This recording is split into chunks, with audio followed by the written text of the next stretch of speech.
You in the red cap. Oh, is that the red cap? I think it is. Okay.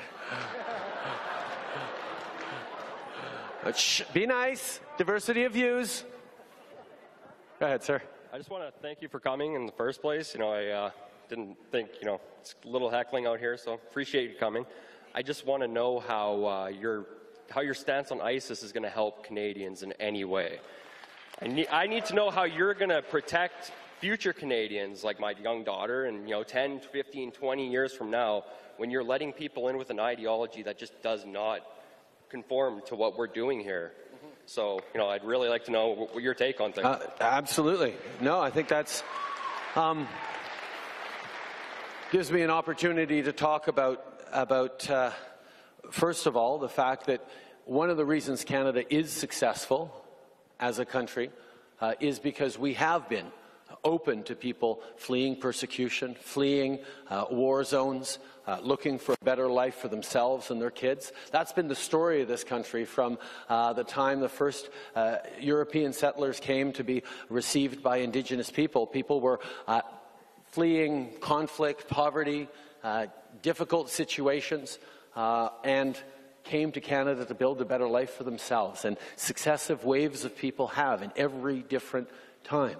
Every different wave. And when we welcomed in waves of refugees, whether it was the Ismaili refugees in the early 70s, whether it was the Vietnamese boat people in the early 80s, whether it was people fleeing the devastation of the Second World War from Southern Europe in the 50s and 60s, the Italian communities, the Greek communities, the Portuguese communities, and others, our country is so much the better for it.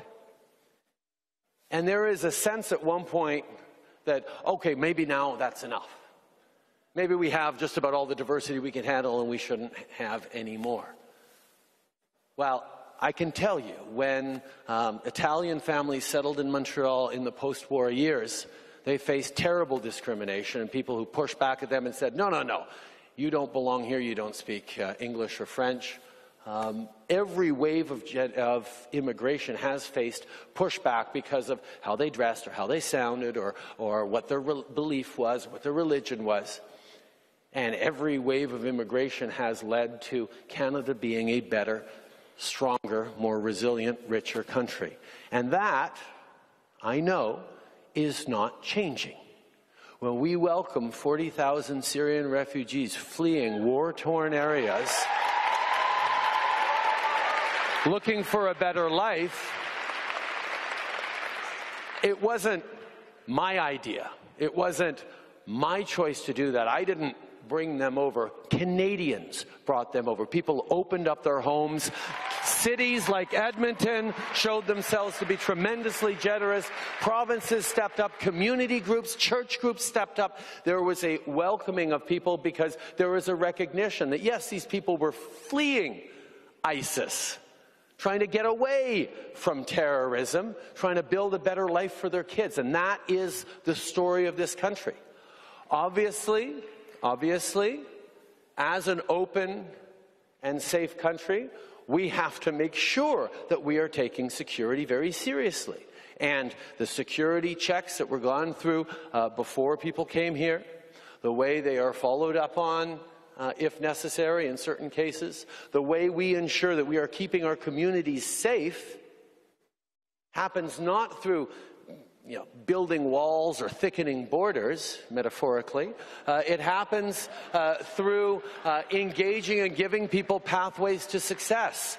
It comes through integration and language training and skills training. It comes through our wonderful high schools and public education that allows for kids of all different backgrounds to learn from each other, to grow together, and to work together to build stronger communities. That has been the story of Canada, and it is not one that is in contrast with creating a safer community for your daughter, for our neighbors, for anyone. The safety actually comes through having communities that are resilient and diverse and that talk to each other and understand each other and look out for each other and are welcoming towards each other. That is how you build a stronger, more successful society, and that is something that I know because I have seen it generation after generation all across Canada. So thank you very much for your question. Thank you.